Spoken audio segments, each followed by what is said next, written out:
தமிழக அரசியலில் எப்போதும் பரபரப்புக்கு பஞ்சமில்லாத மாவட்டம் தேனி. அரசியலில் நிரந்தர நண்பனும் இல்லை, நிரந்தர எதிரியும் இல்லை என்ற பழமொழிக்கு ஏற்ப தேனி மாவட்ட அரசியல் தற்போது ஒரு மிகப்பெரிய திருப்பத்தை சந்தித்துக் கொண்டிருக்கிறது. குறிப்பாக திமுகவில் நாடாளுமன்ற உறுப்பினராக இருக்கும் தங்கத்தமிழ்ச்செல்வன் மீண்டும் தனது தாய் கழகமான அதிமுகவிற்கே திரும்பப் போவதாக வெளியாகியுள்ள தகவல்கள் அரசியல் வட்டத்தில் பெரும் பரபரப்பை ஏற்படுத்தியுள்ளன. தங்கத்தமிழ்ச்செல்வன் தமிழக அரசியலில் ஒரு தனித்துவமான அடையாளம் கொண்டவர். மறைந்த முன்னாள் முதல்வர் ஜெயலலிதா மீது அவர் கொண்டிருந்த விசுவாசம் அளப்பரியது. 2002ஆம் ஆண்டு ஊழல் வழக்குகளால் பதவி இழந்த ஜெயலலிதா மீண்டும் சட்டமன்ற உறுப்பினராகி முதல்வராக பதவியேற்க வேண்டிய சூழல் உருவானது.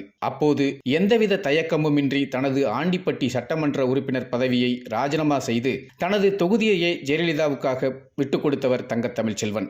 இந்த தியாகம் அதிமுக வரலாற்றில் ஒரு முக்கிய நிகழ்வாக இன்று வரை பார்க்கப்படுகிறது. ஜெயலலிதாவின் மறைவுக்கு பிறகு அதிமுகவில் பிளவுகள் ஏற்பட்ட போது டிடிவி தினகரனுடன் இணைந்து அதிமுகவில் செயல்பட்டார் தங்கத்தமிழ்ச்செல்வன். பின்னர் அங்கிருந்து விலகி திமுகவில் இணைந்தார். கடந்த 2024 மக்களவைத் தேர்தலில் தேனி தொகுதியில் திமுக சார்பில் போட்டியிட்டு அமோக வெற்றி பெற்று தற்போது நாடாளுமன்ற உறுப்பினராக பணியாற்றி வருகிறார் தங்கத்தமிழ்ச்செல்வன். தேனி மாவட்டத்தில் திமுக முகமாக அவர் உருவெடுத்தார். தற்போது தேனி மாவட்ட திமுகவில் ஒரு புதிய நெருக்கடி உருவாகியுள்ளது. அதிமுகவில் இருந்து ஓரங்கட்டப்பட்ட முன்னாள் முதல்வர் ஓ பன்னீர்செல்வம் தனது ஆதரவாளர்களுடன் திமுகவில் இணைந்துள்ளார். முக்கியமாக வரும் தேர்தல்களில் ஓபிஎஸ்க்கு எம்எல்ஏ சீட்டும், அவர் வெற்றி பெற்றால் சபாநாயகர் அல்லது முக்கிய பதவி அவரது மகன் ஓபி ரவீந்திரநாத்துக்கு தேனி நாடாளுமன்ற தொகுதியில் போட்டியிட வாய்ப்பும் வழங்க திமுக தலைமை வாக்குறுதி அளித்துள்ளதாக கூறப்படுகிறது.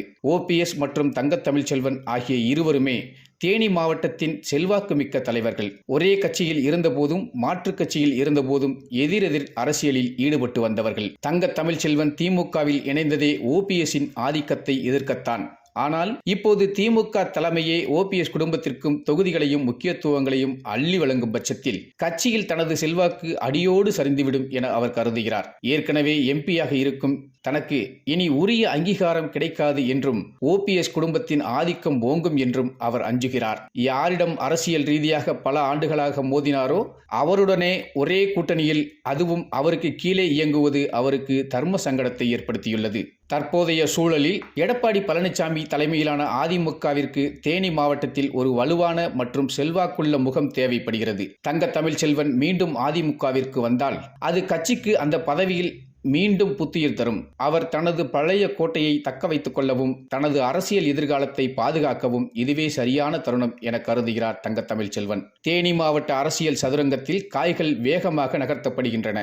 விசுவாசத்திற்கும் அதிகார போட்டிக்கும் இடையிலான இந்த போராட்டத்தில் தங்கத்தமிழ்ச்செல்வன் மீண்டும் அதிமுகவை நோக்கி திரும்பும் முடிவு தமிழக அரசியலில் ஒரு முக்கிய மைல்கல்லாக அமையும். ஒருவேளை இந்த மாற்றம் நிகழ்ந்தால் தேனி மாவட்ட அரசியல் களம் மீண்டும் ஒருமுறை ஒரு புதிய வரலாற்று திருப்பத்தை காணும் என்பதில் ஐயமில்லை.